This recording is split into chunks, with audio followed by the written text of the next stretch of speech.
Should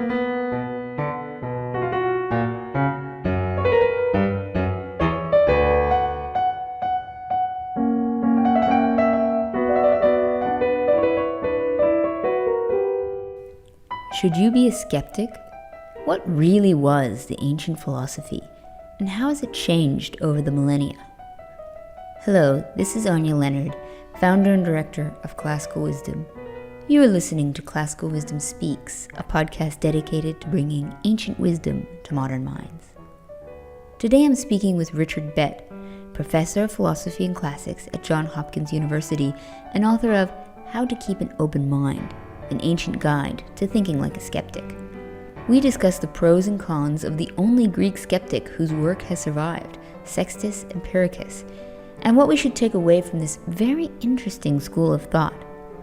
But before we begin, a quick thank you to our Classical Wisdom Society members who make this podcast possible. If you would like to become a society member and help support the classics, please go to classicalwisdom.com and click Start Here. Now, how exactly can ancient skepticism help you attain tranquility by learning to suspend judgment? I want to say thank you first off for taking the time to talk to me today. And I think it's just really interesting, skepticism, because I feel like there's quite a big difference between skepticism as how people say it today versus skepticism as an ancient philosophy. And indeed, right now, saying somebody's a skeptic is almost like a bad word. So perhaps the best way to start is to just explain the differences between what we think of a skeptic is today and what the ancient philosophy actually was.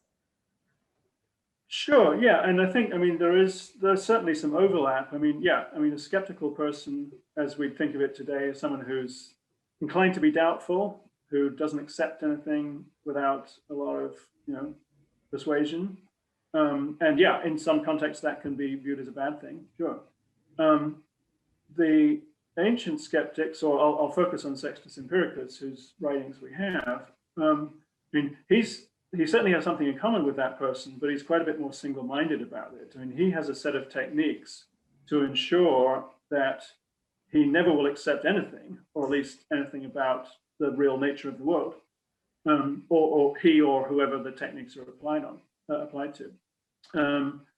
There's also the use of the term skeptical in modern philosophy, where it tends to mean somebody who thinks it's impossible to know anything about some domain, about the nature of the external world, about other minds, things like that. Ancient skepticism is different from that because, that's a definite view. It's a negative view, but it's a definite view. Ancient skepticism is in the business of avoiding definite views altogether. And in that respect, maybe has more in common with, skepticism as we think of it in this kind of ordinary language. So that's the basic idea, the ancient skeptic has a set of techniques for generating suspension of judgment. And Sextus thinks that's a good thing.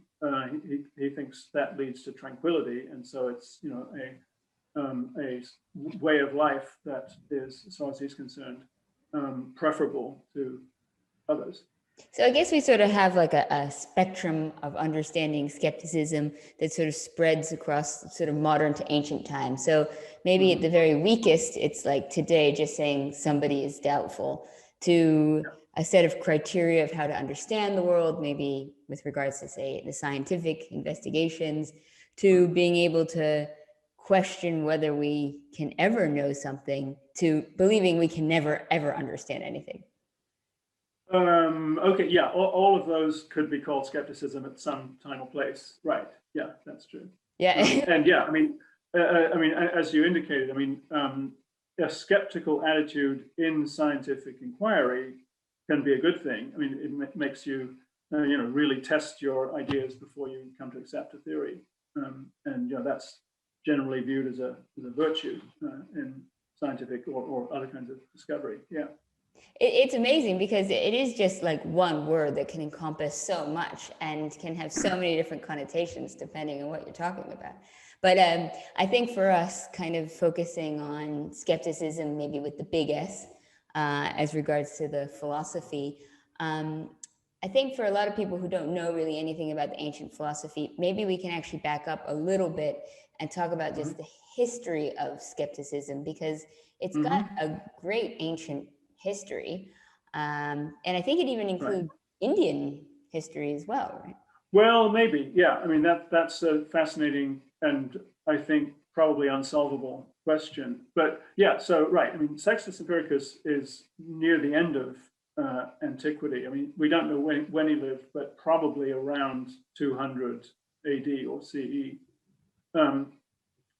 And so, yeah, I mean, there's a tradition that he belongs to. He calls himself a Pyrrhonist skeptic, and that name goes back to the obscure figure of Piro, who lived in around 300 BCE, so almost like 500 years before Sextus himself. And yes, there is a story that he accompanied Alexander the Great on his campaigns that went eastward from Greece a long way and got as far as India. And yeah, we're told in India, or at least that's where we guess it was, he met some so-called naked wise men, and that he developed his ideas based on that, based on those meetings. It's very hard to know how much credibility to place in that. I mean, I think that there's plenty of resources within Greek thought, earlier Greek thought itself, that would explain why somebody could come along with Piro's ideas. But yeah, maybe he did get some inspiration from some kind of ancient gurus in India or that general region of the world. And certainly, yeah, I mean, people often will notice a certain kind of similarity between the skeptical attitude in the ancient Greek tradition and Buddhism. But yeah, so there's the Pyrrhonist tradition, but even before that, I mean, questioning the possibility of knowledge starts almost as soon as people start engaging in sort of systematic inquiry that we now would call philosophy. They didn't call it that themselves right away. So yeah, and yes, the more sort of negative claim that knowledge is impossible, you start to get examples of that quite early in Greek thought. But yes, the idea of a sort of systematic and way of life that we can call skepticism, that really originates with Piro. And yeah, it's not a continuous tradition from Piro to Sextus. Piro had a few immediate successors, and then the idea was kind of revived in the 1st century BCE by another obscure figure called Aeneasidemus, and then it's the tradition from that leads to Sextus. And we know a few names between Aeneasidemus and Sextus, but don't have any real details. Yeah, it's really amazing. I got to say, just because I think previously, even for myself, I sort of thought skepticism was sort of more of a niche philosophical school of thought from the ancient world. And I guess I hadn't realized just how integral it can be to just philosophy in and of itself. Well, I think that's right. And I mean, that's still true today. I mean, people still agonize about, what do you do about skepticism? And I mean, in modern European thought, it particularly is associated with Descartes and a number of people after that. But yeah, I mean, I haven't even mentioned there's another tradition of ancient skepticism that is in Plato's Academy. And the details of that are less clear because, again, we don't have any writings. And in fact, the two major figures in that tradition didn't write anything.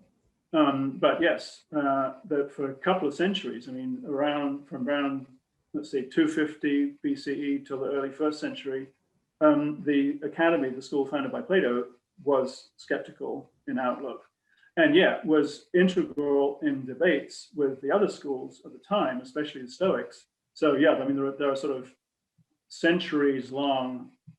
couple of centuries long face-offs between the academic skeptics and the Stoics on certain issues. So yeah, I mean, I think it is a niche school in the sense that it never got the same level of sort of public acceptance that Stoicism or Epicureanism did. But it's certainly involved in sort of elaborate debates with those other schools and takes on different ancient philosophies as well besides that. Now, I was going to ask, it's interesting because I think there has been a renewal of interest in Stoicism and to a certain extent Epicureanism as well. Mhm. Do you think skepticism is going to enjoy this same new attention, or is it too conflated with the modern interpretation? Well, maybe. I think it could. I mean, I think I've maybe tried to do a little bit of that myself in recent years. So yeah, a collection of essays that I published a couple of years ago. It's called How to Be a Pyrrhonist, and a number of those essays do sort of explore how much of this attitude is still kind of viable for us today. And the new book with the translations of Sextus, I mean, that has the same sort of general goal as well. And I'm not the only one. I mean, yeah, there are, I can think of at least one other person who's working on a book that, I mean, she thinks is going to have the same sort of general plan, general aspirations. So yeah, there's a bit of it, but I think it hasn't achieved the degree of sort of uptake that sort of neo-Stoicism has in recent years. We need Skepticon or something like that. Yeah, well, we'll see. I mean, you know, there are blogs and things that are, you know, called the Skeptic and things like that. But I think that, I mean, that's a somewhat broader notion of what skepticism is. So, as I said, none of these are unrelated to the ancient philosophy entirely. Now, I really like to get into your book and some of the details of skepticism, but beforehand, I just want to sort of finish up with sort of the historical background and context. You have mentioned Sextus Empiricus quite a few times. So he's the only Greek skeptic whose works have survived. Is that correct? That's right, yeah. So what other sources do we have for skepticism? Is he our only one? Well, he's the only card-carrying skeptic. But beyond that, there's this book called Lives of the Philosophers by this guy, Diogenes Laertius. I actually have a new translation of it right here.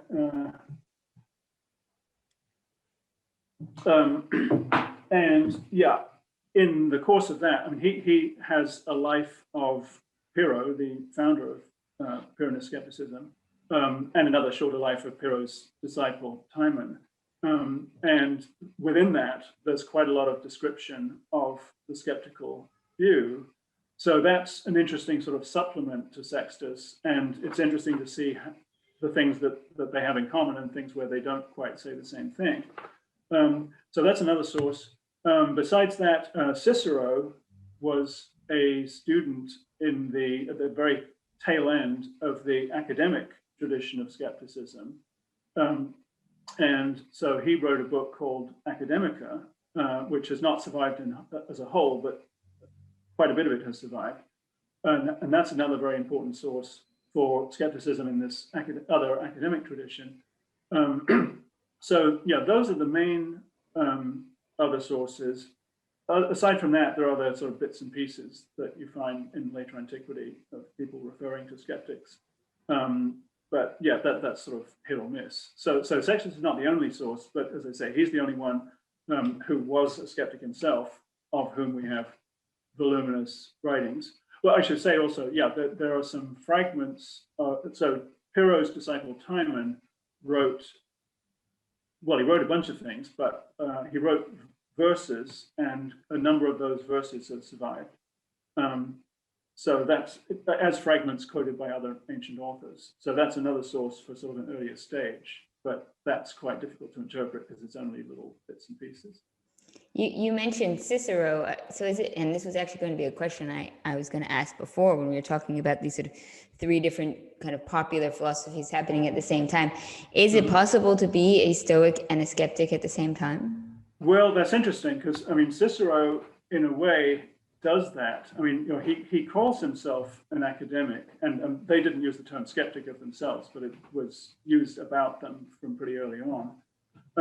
But his version of skepticism is a somewhat more sort of muted one than Sextus's. And for him, yeah, you can be looking for the truth, you can have some views, you just mustn't be sure about them. And you just must always be willing to revise them and never claim to have, you know, achieved the definite final truth about things. So from that point of view, you can have views so long as you're suitably sort of tentative about them. And in his own writing, often it seems like the Stoic view of things is the one that he is more the most attracted to. So, I mean, there are a number of philosophical works of his that talk about different outlooks. On ends, De Finibus is a good example. So it talks about the Epicureans. He's not a fan of the Epicureans, and talks about the Stoics. He's quite a bit more sympathetic to them. So yeah, in a sense, if you're not too radical in your skepticism, if your skepticism allows for you to hold views so long as they're merely tentative, then yes, you can be a skeptic and a Stoic. But if you go all the way with Sextus himself and only permit suspension of judgment. How Sextus advocated and provided a set of techniques to achieve a radical suspension of judgment about the way things really are, which I think is really, there's a lot to delve into that. So maybe we should start off with maybe what a few of these techniques are and why we should suspend judgment in the first place. Okay, well, so I mean, most generally, it's simply a technique of assembling opposing ideas, arguments, impressions on any given topic. So, I mean, he says what skepticism is, it's an ability to do this assembling of opposing views in such a way that they are of what he calls equal strength. And if they're of equal strength, that is, they each strike you as equally plausible, equally convincing, then you'll have no choice but to suspend judgment. And the reason why that's a good thing from his point of view is because it leads to tranquility. The way he describes it is you start out, the skeptic starts out as somebody who's trying to discover the truth and get tranquility that way. And they keep on finding, well, there's all these opposing views of things. And so they end up not discovering the truth and they end up suspending judgment. And when that has happened enough times, they find themselves getting the, I mean, they thought they were going to get tranquility through discovering the truth. They find they get the tranquility through the suspension of judgment that they find themselves pushed to again and again. And so then it sort of morphs into a project of keeping and sustaining the suspension of judgment. And yeah, as far as specific techniques are concerned, I mean, the most obvious are what he calls the modes, which are sort of ready-made forms of skeptical opposition. And so, for example, I mean, there's a set of 10 modes, and the first one is different impressions that humans and animals have. So, we don't see the same things the same way as animals do. Who's to say which of us get at the way things really are? We got to suspend judgment. Second one is different impressions of different humans, and maybe our different sort of physiologies causes us to see things different ways. Maybe different opinions will make us see things different ways. Again, who's to say who's correct? And then the third one is differences between different senses, and so even of the same person. So then how things may look one way, but they may feel another way, or something like that. Again, you're leading to suspension of judgment. So there's a whole series of sort of oppositions on a certain topic that will, again, produce the same result. The other way that Sextus himself does it, and in most of his writings, is simply on philosophical topics of various kinds, collect the opposing views of the other non-skeptical philosophers, and which is why he's quite an important source of evidence for us for some of the other schools.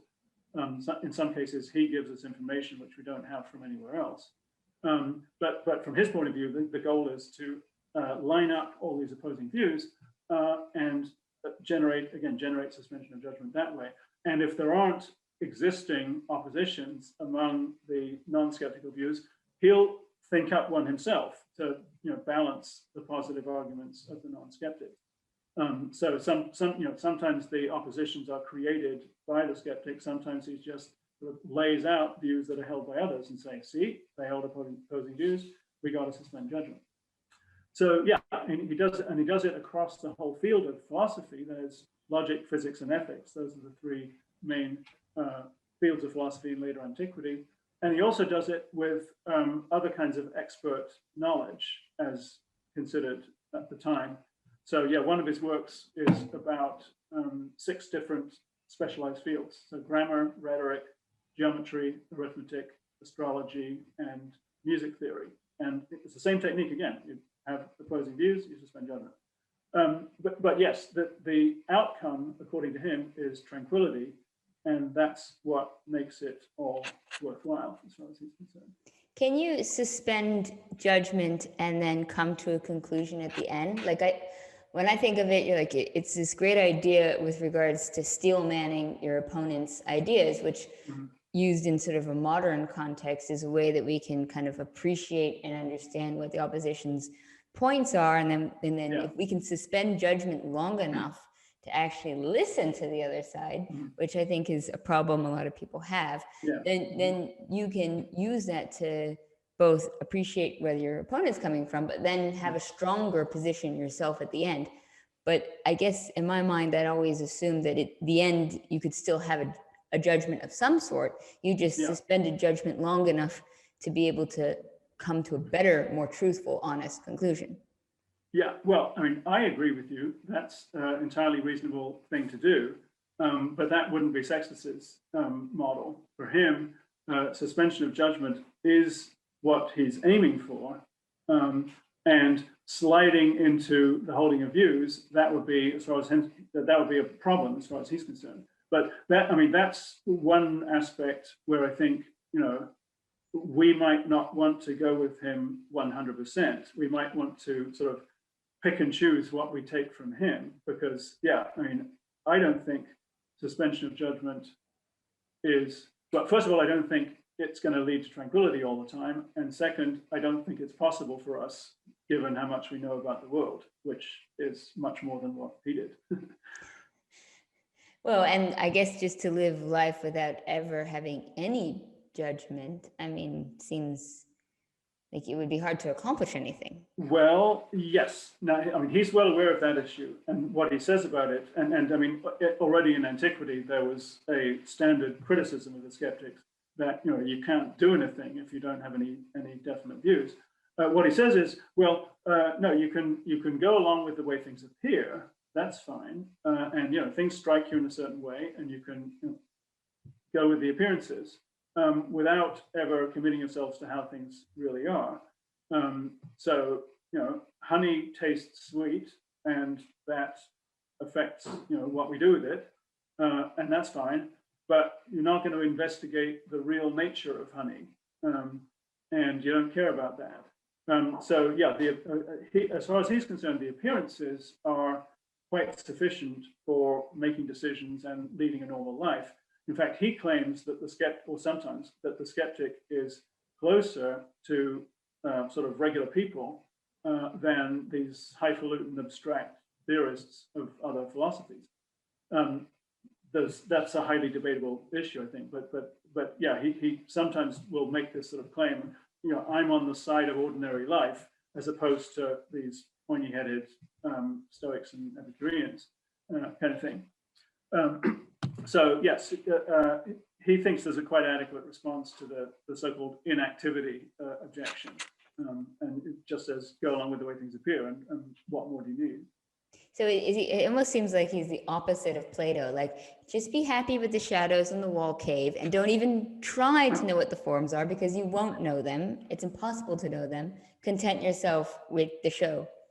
Yeah, that's very interesting. And in fact, yeah, I mean, a number of years ago, I wrote a book on the original skeptic Piro, and yeah, the way that I described Piro's views essentially was Plato without the transcendent, unchanging forms. You just have the messy, changeable, regular world around us. And yeah, so I think, and that aspect, I mean, there may be some differences between Piro and Sextus, but that aspect of it goes through that whole tradition. Now, in the ancient world, would they have taken the fullest extreme of Sextus's views, or would they have wanted to sort of take the first half of suspension of judgment, like maybe we are inclined to do today as well? I mean, was he taken as he was then, or were people also trying to cherry pick back then? Like, what did Cicero think, I guess? I mean, he doesn't seem to get much play in the ancient world. I mean, there are very few references to him in other ancient texts. I mean, this guy Diogenes Laertius does refer to him and gives, I mean, in the lives of Piro and Timon that I referred to, he gives a whole sort of succession of skeptics. Not clear how much of it to believe, but he mentions Sextus in there, and he mentions a student of Sextus who we otherwise know nothing about. So Diogenes is at least a generation later than Sextus. But yeah, references to Sextus in later antiquity are pretty rare. So we really don't know much at all about how he was received in antiquity. He seems to be sort of strangely isolated from his own time and place. So I think, he didn't get much of a reception in the ancient world. It's in the early modern period he's rediscovered, and that's when skepticism came to be a major topic in Western philosophy again. And since then, he's been taken seriously by a lot of different philosophers. But yes, very few people took him seriously in his own time. Is that just because he went so far, I guess? Well, or who knows why? I mean, we really know almost nothing about him as a person. And I mean, he may have just lived in some backwater and just not been known about. Although, I mean, he presents himself as sort of one of a group of skeptics, but maybe they were all in some little teeny corner of the Roman Empire or something. Just being super tranquil, not making any judgments. Well, sure, yeah. Why should they worry about that? Yeah.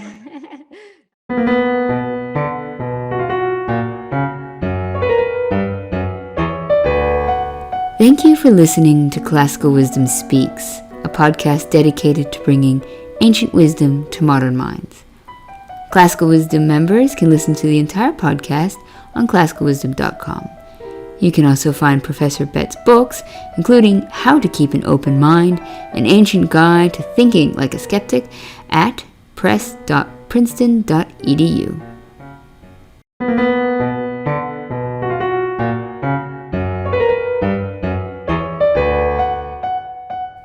Thank you for listening to Classical Wisdom Speaks, a podcast dedicated to bringing ancient wisdom to modern minds.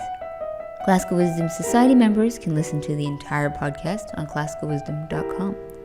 You can also find Professor Bett's books, including How to Keep an Open Mind, an ancient guide to thinking like a skeptic, at https://press.princeton.edu/r-authors/bet-richard.